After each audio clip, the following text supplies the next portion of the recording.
Hi, I'm Joe Scacciaferro, and this is On Location.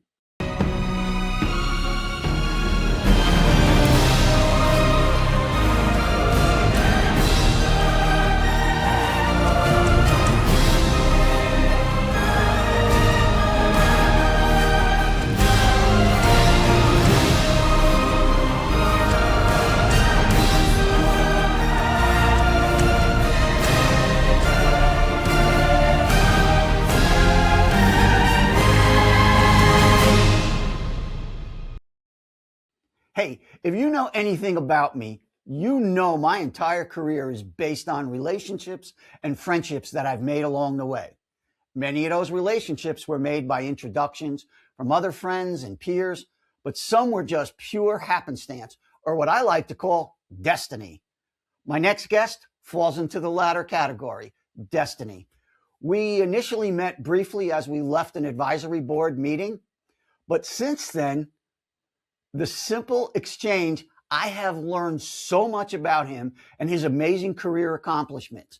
But what really blew me away wasn't just his wisdom and passion and energy and industry expertise, all of which are top shelf.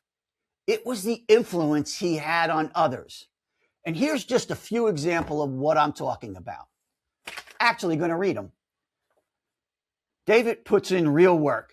He connects aspiring filmmakers, working professionals, seasoned veterans. He starts conversations that lead to real collaboration. He helps creative people share ideas and launch projects. You can see his impact across the independent and studio productions in New Jersey. Even while building the community, he continues creating his own work, short films, feature scripts, photography, and creative partnership. If you're serious about making films or growing your network, you should know him. Who better to guide the first conversation than somebody who's already making it happen? Second, I'm not going to do a lot of these just so you can hang in there. Second, David is an amazing mentor of mine, and he was previously my boss at New Jersey Film, Motion Picture, and Television Commission. Even after the internship has ended, he continues to try and help me and other young filmmakers make our way in the industry by giving us opportunities or getting us connections in the industry, always trying to help the youth of filmmakers. Now, you know why I got to have this guy on. David, hands down, has been one of the most consistent, relentless, resilient, and compassionate creative networking forces I have met in the industry. We have been friends since 2007. I have so much respect for this man as a creator and as a mentor and as a friend. Number 4, one of the coolest dudes I know in the film industry. He's helped me with so many projects and the go-to guy for anything film related in New Jersey. Absolutely the best. And my favorite, David is the GOAT. And you got to know what GOAT means in our world. So welcome the Senior Advisor of Production Coordinator at the New Jersey Motion Picture Television Commission, David Schoner. Welcome, David. Well, I think I'm just going to go have a cup of tea right now. I think you've done it all, said it all. There's no need to discuss it. Now, you don't get those. You don't get nice talking to you. You don't get those accolades without having put in the time. And brother, that's what's bonded me to you. I've met, everybody we all have accomplishments. We all have accolades. We all have the little click the boxes, but very few have done all of that and remain so consistent with people. The human aspect of what you do, the give back, the caring, all those buzzwords that people say, but don't do. And the only way I know you did it was because other people said it. And that list, David, I could have gone on. That list went on and on and on and on and on. So bravo, brother. I appreciate you so much. Thank you. You're killing me, but yes, thank you very much. I appreciate it. Listen, it's I think at the end of the day, and I don't say it with regret or any sort of negativity. I wish there was someone there who had actually kind of taken the time out. And also, to be fair, the industry as it is today did not exist when I was a young person. So that you have to be fair about that. But I don't know if I ever told you the story, Joe, that really was the one person that really did was when I was a teenager in high school. We wanted to get involved in film. Me and my dear friend wanted to get involved in film. And there was really what was going on. I mean, we're talking about the early 80s. Yeah, early 80s, late 70s, early 80s. And so how do you get involved in film? So what we did is we wrote letters to all the newspaper film critics. Now, back then, there was a bazillion newspapers in the state. And now, actually the North Jersey Herald. And so this was the Herald News out of Passaic. And we wrote to the film critic, and it's horrible. I can't remember his name. I should look it up. But I wrote to him and put our phone number in there, said we wanted to be filmmakers and visit a film set. And he actually called our house.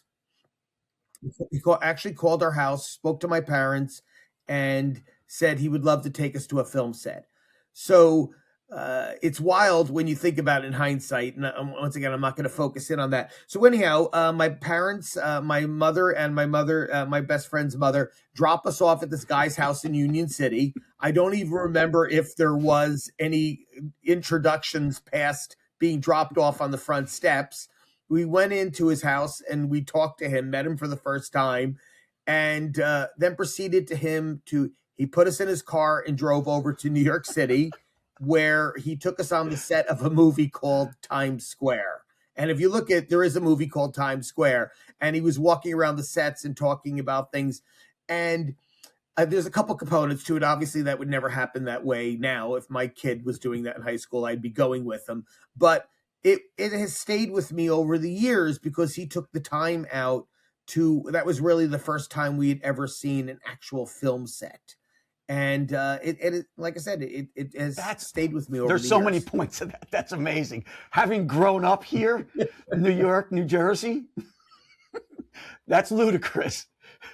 I remember being I don't want to talk mean about it. I remember we're in his house, like going, oh my God, what are we doing here? I can't believe we said yes to this. But that draw for filmmaking, that need to really want to get on the set and experience it, that was paramount. And that's one of those things. That's that. And it's the intangible, and it's the thing I look for in interns and employees and in peers. I look to see who's passionate, who has that. It's never enough. It's a burning to always want more, to know more. The balls for you guys to write to as teenagers, to write to, and then that story is amazing. And we wrote to every film critic of every paper in New Jersey. And back in the day, obviously there was a lot of newspapers. I could name them all. Great. I mean, just the thought to do that shows me that, from day one, you had the gene. The gene was there and it wasn't letting go. Yes. So that's a good setup for me. Let's talk about, I have a bunch of stuff. I have a whole list of things that we're never going to get to. But you know what I love about this gig? I get to intrude on people. To ask anything I want. I can find out anything I want that you normally can't do in a conversation. So maybe. Yeah. I don't know. I think you would ask the question no matter what. But well, that's a whole separate side issue. That is true. I guess I do push up a little bit when I want to know stuff. Let's talk about your career. Again, keeping in mind our audience goes from probably 17, 18 to about 24. That's the mean of our demographic curve. Then there's that jump when people have actually gotten in or gotten out in that 25, 26. By the time you hit your 30s, if you're still hanging around, you're in and you can start growing. But they're still coming to us because they want to know what's new, what's different, how do they diversify. But that's enough pitching Faro City. So let's talk about how you got going and how you've sustained what you're doing while you describe what your career actually is. Well, so I mean, the key once again, I'm old, But so dude, you're this not. is really like old, really old. So when I was going to New Jersey City University, which was Jersey City State at the time, that the real internships were just starting. Mentorships, that whole concept of an internship, a co-op, all that kind of stuff was just starting. And you also have to remember that at the time, cable was just starting to infiltrate the suburbs and infiltrate communities. So there was public access channels that was part of their cable TV deal that you would do. Look it up, folks. And some still exist. And so I wanted to be involved in film. I really wanted to have some level of film. And as I looked around, I really couldn't find anything that dealt with film other than the New Jersey Film Commission. And this was my when I was a junior in college, and I was looking around. And so the only place that I could find film was at the New Jersey Film Commission that seemed to be coordinating filmmaking in New Jersey. I bet it was very small filmmaking. And when I went to NJCU, Jersey City State, they wanted to stick me in a public access channel. That was, typically where you do your co-op, your internship. And I really wanted nothing to do with TV as it was per se, 5 channels, kind of stupid sitcoms, that kind of thing. I really wanted feature films. That's where the art was. That's where where you wanted to be. And so I got an internship at the New Jersey Film Commission. And it was kind of wild because when I was at the Film Commission, I was going there 3 days a week to work 9 to 5 unpaid. I was working at a supermarket, Pathmark, for full time. And then I was going to school full time at NJCU. So it was a lot on my plate. But I finished my first semester of my senior year at the Film Commission and then went back to school, graduated in my second semester, and just stayed in touch with the Film Commission. And in August of that year, they had told me that the woman who had this position at the time was resigning and did I want to come down for an interview. So I went down for an interview in the beginning of September and was hired 3 weeks later. They paid me a ridiculous, disgusting low rate. I do want to note that. I had to keep my part-time job for 4 years, but I knew I wanted to be in that space. And once again, there was not a lot of opportunities traditionally in that space. Not being negative, there wasn't a lot of opportunities. And this is a full-time gig. I'm going to get benefits, all that kind of stuff. And so I just kind of danced in it from there and really kind of worked the space. I think now, as where the industry is right now on a whole, very high level, I would tell you that if I was at the same place, that young person in college right now in the same space, I would really want to be in serialized content compared to feature films, because I think that serialized content is as high level, highbrow, all the positives that maybe it wasn't the case back, 45 years ago. So serialized content is where I think it would be. You can be creative, you can develop characters, all that kind of fun stuff. And obviously co-ops, internships have totally morphed into anywhere you want to be. And it's probably even in some ways even a little bit more difficult to get an internship because everybody's doing it and everyone realizes it's a vital part of okay, you hit on advancing. a couple of points that I want to explore a little bit. First, go back to young David, who got to, and you were in Jersey, and with your passion for film, there was only one place that film was going. Why didn't you head out to the coast? That's a great question. I think the honest reason was that Film Commission happened so fast. So remember, I graduated in May of, let me get my facts straight. May of 85. I graduated my spring semester, May of 85. I was working at Pathmark, was making great money as an employee. And then in August, I really hadn't even really processed. In August, I got that offer.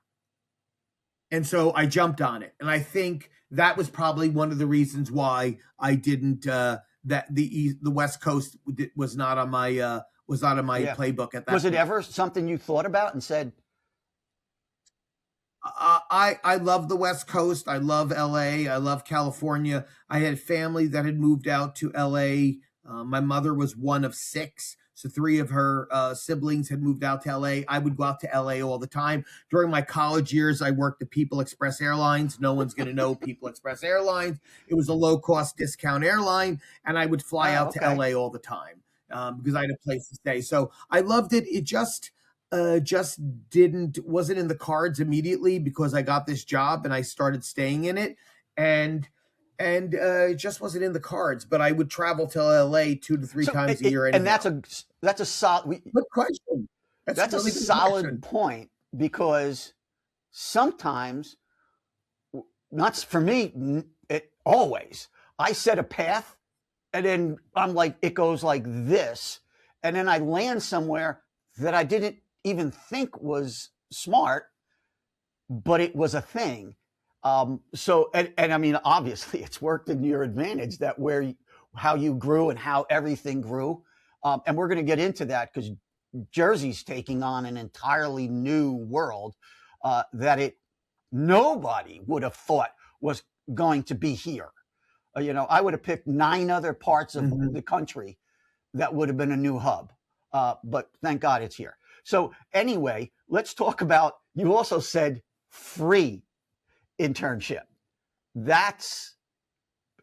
I try to talk to, youth and said, listen, you got to start out. There's a sacrifice you have to make if you want this, because it's not like going to Pathmark. It's not that. It's a different, you're following a different path, which obviously you capitalized on. So tell me a little bit about the career then and what the career is now. And that's a very different world. It's radical. It's not even like slightly in the same space. Back then, the office, we really did a little bit of everything, if you can imagine. So no one really concentrated on any particular area. I mean, there was business development and stuff like that. I don't want to underemphasize it, but we all did a little bit of everything per se. But now we're so busy that really our jobs have bifurcated into very specific things. And mine is more or less boots on the ground. I'm the arbiter, the moderator, the mediator, the go-between, the liaison between the entity, the locality that's being filmed, and the production company. So I'm always kind of like, how do you make it work? It's really drifted into that component of it, where that was definitely not the case prior to the tax incentive. We were busy and we had stuff going on, but we all kind of did a little bit of everything. It wasn't so much work that you really had to kind of stay in a particular lane. In that lane, you snuck in a word that I'm going to come back to, is tax incentives. But let's talk about the actual part, because you have this passion for film, and with film comes the arc of storytelling. Usually people who are in that, even when you mention series work, it's storytelling. That is usually, for all of us, is our driving force. So talk to me about your fulfillment in your day-to-day working with others who are doing that, because most of our audience, or a majority of our audience, doesn't even understand the mechanics of how a film gets shot, or the location gets picked, or locations get transformed, which I've had conversations with you were mind-blowing when you told me, I know the film and I know the scene. I had no idea it was being pulled off here. Yeah. So my job really is interacting with the location department, the location team. You've got a location manager, an assistant location manager, or multiple assistant location managers. You've got a location coordinator that runs the location office, and then you've got location scouts. So traditionally, it's a little different now, because a lot of times the studio will call us, give us a heads up. We'll do what's called a lookbook for them before anybody else puts their boots on the ground to come to the state. But traditionally, once the studio is committed to coming to the state, the location manager is hired, the production designer is hired, and they're going to call us and ask us for particular things that they're looking for, particular things that they may want. And we'll assemble some sort of a lookbook, again, maybe catered a little bit more specifically to what they want. but they'll go out and photograph it. And as they're photographing it, they'll ask us about or call me about particular things. What is it like filming here? What is it like filming there? And then we'll kind of give them the lowdown of what the particulars are. And the one good thing about at least me doing this job for this period of time is I have a lot of institutional knowledge that I can trace back or fall back on the things that have happened in the past. So it's a lot of that. I'll connect them with a town clerk or a business administrator when it comes to filming a permit and doing all that process. But it's really a lot of phone calls, a lot of interaction, visiting film sets, visiting locations. That's my day to day. It's really talking on the phone all the time. People call you up and they want your best advice, your opinion on something. What are you looking for? I'm looking for a one-room schoolhouse. Well, where are they located? What's going on? I want to film in a school. Is there any closed schools? So it's all that kind of information. And then once something is picked, sometimes there's some challenges that go along with it. And it's all about how do you facilitate those challenges.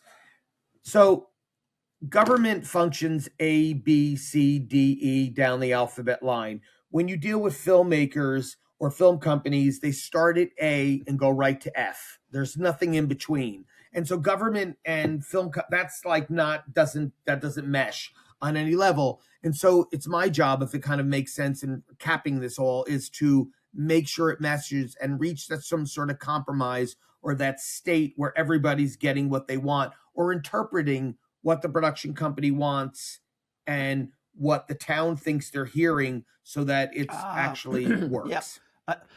Excuse me. I can 100% understand and appreciate the fact that outside our industry, people don't quite understand how we think and how we drive and what we need. And we say, I love the fact that you went from A to F because we short circuit everything in between because it doesn't matter to us. We just this to this.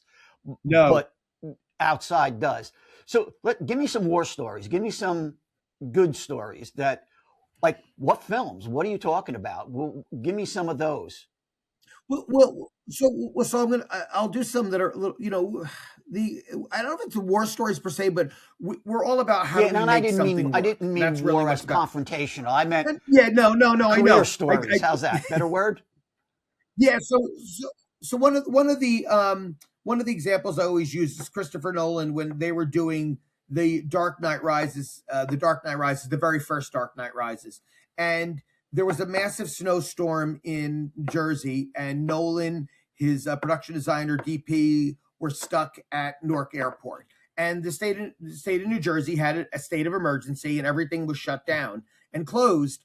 And the location manager, who was with Nolan, called me up and said, "Listen, we're stuck at Newark Airport, but I'd like to show Christopher Nolan Newark City Hall. I'd like to show him Newark City Hall while we're here." And my response was, well, the state of New Jersey's closed down. Everyone's staying home. There's snow all over the place. And his response was, well, can we still make it work? Once again, A to F. Can we still make it work? Path of most resistance. The path of most resistance. Can we still make it work? And I said, okay, let me make some phone calls. And that's key to strategic to who we are and what we do and what I do. It's like, how do you make it work? So I called up the public information officer for the city of Newark at that time, who I was dear friends with, and said, listen, they want to look at City Hall. And her response was, everything's closed, blah, blah, blah, blah, blah. And I said, well, isn't there a security guard on the building anyhow? You have 24-hour security. And she says, yes. And I said to her, if I can get down to Newark City Hall, can we go look at the building? Can you call him? And she's like, absolutely. So at that time, I had a 4-wheel drive vehicle. I hopped in my 4-wheel drive vehicle, drove over 47 snow mounds, went and picked the special projects coordinator up, who was located in North Arlington, and we went to Newark City Hall. However, I have no idea how Christopher Nolan and the gang got to Newark City Hall because there was no Ubers at the time or stuff like that. But they got there, and we toured them in Newark City Hall. And the long story short of it is they wind up filming there for multiple days for The Dark Knight Rises. And it was that can-do attitude that, like, how do we make it work, that they ultimately shot in the state. And that that relationship or that attitude or that tenacity is what moves things forward. That moves careers forward. That relationships get bonded at that moment. So I just love the fact that you went to Newark in a blizzard. Yeah, it was and my wife thought I was completely insane. So, but I had the 4-wheel drive vehicle, and I was just like, okay, let's make it work. Let's figure out how to make it work. I think that's the key, and I think for your audience, whether you are young, changing careers, no matter where you are, is how do you make it work? And I think people that are even changing careers sometimes you have to go a little bit down, brilliant, to go back up. But yeah, but you if you can figure out how to do that, I use the term creatively sane all the time.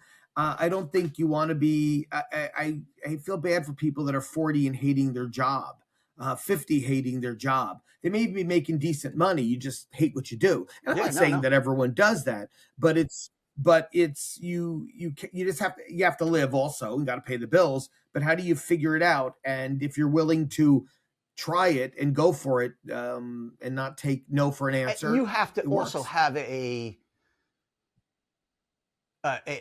challenged part of you that wants to, okay, this is impossible. I can make this work. I'm going to figure it out. Mm-hmm. That attitude is what really is another one of your success stories. It's just about being a facilitator. How do you facilitate something? How do you make it work? And if people are in the film world, producing world, and a lot of careers for that matter, you're always like, how do you make it work? But the balance that's a little bit different from this particular field, this entertainment biz, is there's that whole creative element that you can't always qualify or quantify in a tactile way. You're in accounting, the numbers add up, they don't add up. You become a junior accountant, senior accountant, whatever the roles are. And in this business, there is a lot of a creative component to it that logically may not make sense at times. So how do you deliver that creative component to it and make it happen? You're absolutely correct. And again, you're preaching to the choir, as they say. Tell me a little bit about some of because I looked at the content that you've worked on, the films that you've been involved around, and which of those were the most challenging, and where do you have an opportunity to change creative thought that, yes, that's a good location, and yes, but what are you really looking at? Well, let me show you this. Right. So it probably is a little bit more tactile. It's a little bit more tactile and a little more concrete than a little bit more creative per se. So when we were working with Steven Soderbergh on his feature film Presence with Lucy Liu, it was an independent movie. They were going to make this independent movie, and Soderbergh does that. He makes big ones, makes small ones, if I could speak for him. And he was going to make this independent horror film with Lucy Liu, and they needed to be in a community that would work with them. And also there wasn't a lot of money for whatever that production was. I don't have no idea what the ultimate budget was. It might have been $3 million, something really small. And they're looking at all these communities. And at the end of the day, I told them, you need to make this movie in Cranford. Cranford is going to work with you. Cranford understands it. Cranford loves it. The folks are hyper supportive of creativity, and also they're going to get it. This is where you need to go. And obviously, Soderbergh is the perfect example of it because he has and always has weighed, at least from watching and reading all his stuff that he does or any interviews, the creative balance and also the practical balance. And ultimately, they scouted intensely houses in Cranford and picked a house in Cranford. And they went with the advice because for what they were trying to do, this is the community you want to be in. And this is going to be the best reception. So it's something like that. And it's not that the other communities won't work, just that Cranford was the standout in that particular model. That was also before we had our Film Ready program now, which is an entirely separate conversation. But in that time period, that's where that would be my suggestion where you should make this movie. Excellent. And they did. And what is film ready? I know you pushed that off, but I'm gonna bring it back. Just give me a little bit. So yeah, Film Ready is a program where the state certifies communities once they go through our 5-step process in streamlining and boilerplating the rules and regulations for filming in a community. New Jersey has 563 towns, 563 different ways to do filmmaking.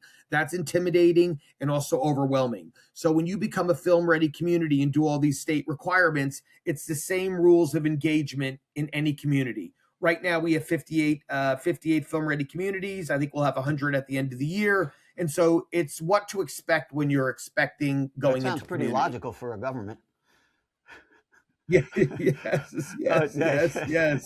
I'm gonna shift this over a little bit here. Let's talk about the film people, kids trying to get in. I hate the word kids.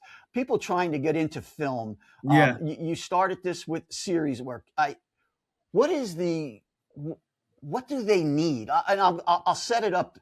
I've done a lot of lectures, talks at major universities. I've had thousands of interns over the years. And unfortunately, a lot of them come out thinking that lofty position of, I want to be a director. I'm going to be a screenplay writer. They think that's where you start. Give me what you think a typical person that will succeed, what attributes are they going to need right off the bat?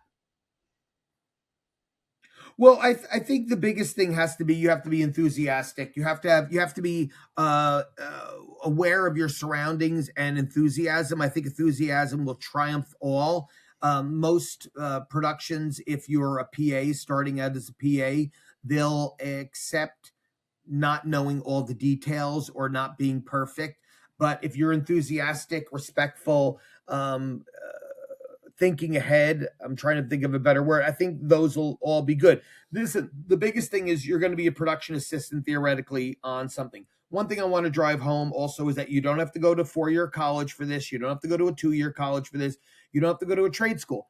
Yes, there's all reasons why I think those are good programs and why we have great programs in New Jersey, but it's not a requirement.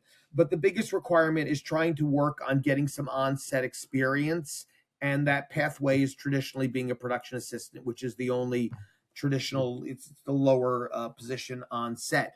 But you want to be enthusiastic, on time, enthusiastic, be spatially aware of what's going on around you and anticipate stuff. I think it's like basic criteria. And then the other stuff you have to know: how to read a call sheet, how to de-escalate a situation if you're doing lockup on a film set, how to do camera runs, how to communicate with other people on the staff. I mean, there's all those additional things, but I think those are probably the key. And you have to be passionately aggressive in pursuing it.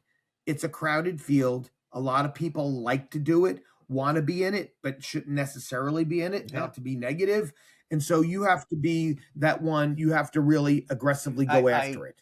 100% agree with everything you said. And my additive is be aware that everybody around you is paying attention. They're all watching, even though nobody's talking to you, nobody's even interacting with you. Everybody's watching, and we can all spot talent so fast. And we can also spot attitude real fast. Yeah. And I think people will give you the slack to grow and learn. I really do. We recently had a production in Jersey, and they hired a lot of first-time production assistants, and everyone didn't really necessarily know everything they needed to know in a sense of having experience. But the production was okay with that, because as long as you showed up on time and did everything that we kind of talked about, they were going to give you the shot and give you the experience. They believe in that training. And I like the idea that you said you don't necessarily, and I understood why it wasn't exclusive not to go to school, but then school provides a lot of other opportunities, but you don't need to do that. I've hired I went to the University of Wisconsin as a natural resource major. But what that has anything to do with where I am? I can't even fake it now trying to draw a tie into what you do now. I can't, like I said, that's like, but that, what? because I didn't know this.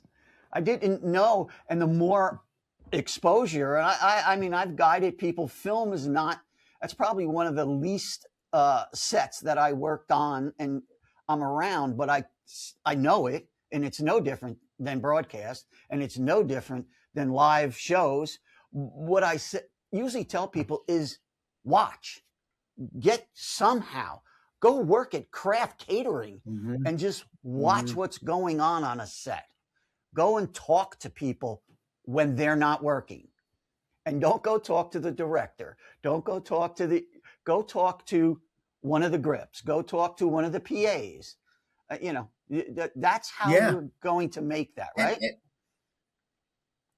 And I think the way you do that when you're doing that is you want to engage them, and you want to find out how did they get to where they would go. I always tell people when you're on a film set, don't ask people for jobs. Don't ask them for a job, because you're initially starting off the conversation in a way that they're like, you're only talking to me. No, establish some sort of rapport with that person. But I find the most fascinating thing, even today, it's like, well, how did you get where you are? Or if you were me, what would you do? And then you cobble together advice, because that's the one thing about this business that's completely wacky. There is everything that one person did may not apply to the next. There is no clear pathway. And that's why you hear all of us veterans, and I don't like to say old, so that's why you hear all of us veterans talk about attitude, talk about passion, talk about that. Because there's no specific thing that there is no path through.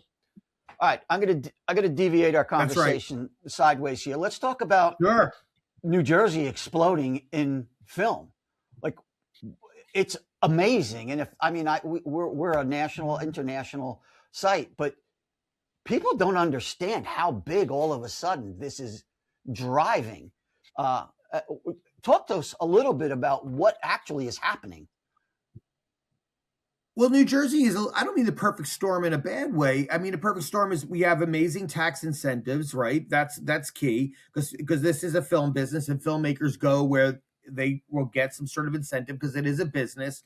But you combine it with our concierge level of involvement if it's necessary, or if they want that, you add that on. Then you add our diversity of locations, because you can go from one end to the state in 2.5 hours, maybe a little bit less, depending on what you want. We have urban, suburban, we've got rural, we've got mixed use, whatever it is, we have it all. So we're really the perfect environment to have all of it.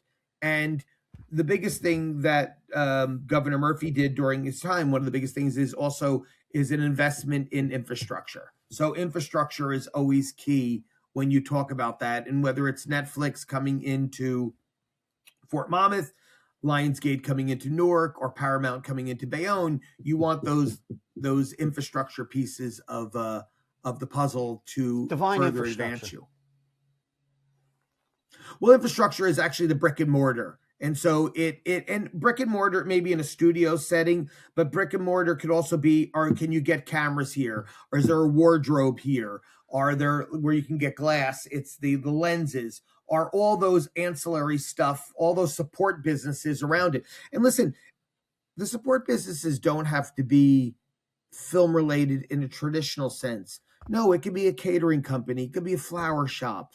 It could be dry cleaning. It's all those things. I mean, those are traditionally here anyhow, but those are used as well. You want the infrastructure of the campuses, and we have also a lot of conversion studios as well. So you have those, so where they're coming in for a longer term and here for a longer time period. And what about production people and opportunities? We're not a traditional state. Most of us are usually you build your tool set, you build your experiences, and then you move out. And it was always you go to the West Coast, or then it became go to Atlanta. Then it became so there's not this, and I know it because I look to hire a lot of people, and finding locals. New York City kind of sucks up a lot of it, but I'm talking in the broadcast world. So, do you anticipate people coming in, or are we going to home grow our own? Well, it's both. And the one thing I would note is that the unions have a pretty, there's a pretty big sizable portion of the union members that actually live in New Jersey. So they're here already. Will people relocate here? Absolutely. But we're also very aggressive in our workforce development that the NJEDA really facilitates through. And so they have all these training programs that involve the unions and involve pathways to get more experience and to fulfill those future jobs. So we're doing a little bit of mixture of both. You have to remember, we're still very much in our infancy as I kind of think about it and look at it, because we're only 7 years in, if you minus COVID and the strikes and all that stuff. So we're still very much in our infancy. That has a lot to do with, or will have a lot to do with, what you and the commission are involved in. Well, yeah, because we just started launching these programs. So the programs, they're not up and running for 5 years already. No, we literally just have launched these programs. The NJEDA literally has launched these programs, and they're just starting to get up and running right now. So we'll see over a year these pathways of all these New Jersey-based people, their pathways into working into these productions via training. Now let's take this to you. Yourself, your projects. I mean, you and I've talked. You have a strong creative, developmental, independent projects that you're excited about. When the hell do you find time to do all this? Yeah, I know. It's for me, it's all about, listen, I love working on everybody else's projects. I love doing what I do. I love making stuff happen. But also at the same time, I need to figure out, how do I keep myself, and I do use this term all the time, creatively sane? How do I keep myself creatively sane? Because anyone that is any sort of a creative in any way needs to be doing projects that they're involved with, or needs to be doing projects that they're shepherding or spearheading. And it's great working on other people's projects and making them happen, and knowing that you played such a vital role in the fruition of it. But at the same time, there's always that yearning inside you if you are a creative. Granted, some people are not creative. There's no disrespect to them, and it doesn't really matter in the scope of what it are. If I wish I was an entrepreneur, because maybe it wouldn't matter what field I was being the entrepreneur in. I just would make a lot of money. And so, but for me, I have to remain creatively sane. So I do little projects on the side, whether it's short films. We're going to try a vertical TV series, micro short TV series. It's, once again, the goal is how do you stay creative and be artistic in this space, and fulfill that portion of the one side of my brain. I'm certain which side of the brain that is, but that's that side. Mine kind of morphs. Sometimes it's big, and sometimes it's small. Sometimes there's arguments between the two. And the last thing I want to touch on, actually, it's not the last. I have so many things, but I'm also looking at the clock, so I have to be conscious of time. Your vision for the future of, because there's a merger. I hate even using just film anymore, because everything has blended the lines. Where do you and then add in these things, and in a generation that's different than us? What is your vision? Where do you think this whole thing's gonna land, and what should people be keeping an eye on moving forward? I don't know if this is going to be the answer per se. I just think my vision is, you have an amazing opportunities right now because of technology. You have an amazing way to create, no matter what the space you want to be in, that I necessarily did not have when I was a young person. When I was a young person, I had a paper route. I had to buy my Super 8 camera. I had to buy the Super 8 projector. I had to buy the Super 8 editor. Every time I wanted to make a 10-minute short film, I would need to go buy the cartridge, the Super 8 10-minute cartridge of film, and then I was done. I'd have to bring it down to Milt's Photo in Belleville, and he would send it out, develop it, and then I would have to edit it. That was a whole systems that you had to do. And so now you don't have to do that. You have the ability to keep on creating because of the nature of technology. So I think my vision is just to use technology in a positive way that will deliver. I think, and I want to be careful about when I say use technology, at the end of the day, the human creative element is always going to be there. I don't care what systems are in place to bypass it, compress it, shorten it, whatever that may be, there still is always going to be that human element. And I'm not the first person to say, listen, what's going on right now is we're transitioning from the silent film era to talkies, right? That's what's going on. Some people will, and I'm not like I've developed all of a sudden the answer, but it's radical. Some people will left behind. I don't mean that meanly, but my vision is that figure out how you can adapt in using technology to be creative, whatever that may be, right? Because maybe you're the guy or the person that wrangles all the period cars, but there's still always going to be that human element to it. I don't care. No matter what you're doing technological, there's a person that keeps on feeding it, and you have to keep on refeeding it to get it to where you want it to be. Yeah. So I love it. I love it. I love it. I love everything you're saying. Yeah. And it's spot on. The human element, the creative element, that is, if it's born in you, it will just nurture it and let it go, because it will direct you wherever. And that's amazing. I think that's also why you and I mean, how quickly we became, it was just immediate that we both come from the same world. Yeah, the synergy. The synergy was there. And also I think it's all about, once again, the future is, how do we keep on empowering young people or people that want to change their career, right? Mid-career. How do we keep on empowering them? That would be my future. I don't have all the answers, but it's like, well, if you can affect one life or two lives or even a couple people, you're just giving them the pathway, and then hopefully they pay it forward. Everybody keeps on paying it forward at some portion. This business, my friend, you're in, this is not a business for the faint of heart. And you try to maintain some level of ethics and some level of accountability. And so I think those are all additional components. I'll just keep that's it. I mean, I try to explain to everybody, even people like you said who are changing careers, who decided they get the romantic bug of, I want to be a creative in production and I don't want to sit behind my accounting desk anymore. No disrespect to accountants, but they want to come in. And my first thing I tell them is, you'll be an entrepreneur for the rest of your life. You're an independent. You will always be an independent, and you're self-reliant, and it doesn't change. I've been doing this for 30 years, and I'm still chasing the dragon. It's still, you worry about, is there going to be a gig?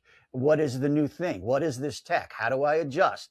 How do I learn this? Who am I need to talk to? But to me, that's the fun part of the gig. Is the unknown, is proving, as we said earlier on.